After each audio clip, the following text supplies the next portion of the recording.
It was a dark and stormy night when Emma and her family moved into their new home. Despite the creepy aura surrounding the house, Emma was excited to explore every corner of it.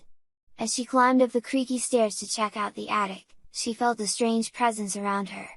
The attic was filled with old furniture covered in cobwebs. As Emma walked around, she suddenly felt a cold breath on her neck. She turned around, but there was no one there. Shaken, she quickly made her way back downstairs. Over the next few days, strange things began to happen in the house. Doors would open and close on their own, footsteps could be heard on the stairs, and objects would move by themselves. Emma could sense that something was wrong. One day, while exploring the attic again, Emma found an old diary hidden away in a dusty corner. It belonged to a young woman who had lived in the same house many years ago. The diary revealed that the woman had been possessed by a malevolent spirit. She struggled to keep the spirit at bay, but eventually, it took over her body completely. Emma's heart raced as she realized that the spirit was still present in the house. She knew she had to find a way to get rid of it before it was too late.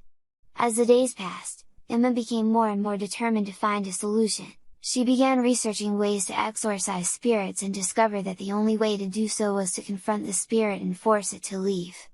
That night, Emma stood bravely in the attic, ready to face the spirit head-on.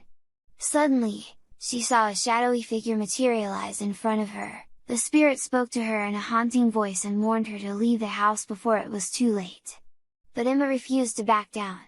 She stood her ground and demanded that the spirit leave her family's home once and for all. The spirit let out a blood-curdling scream and vanished into thin air.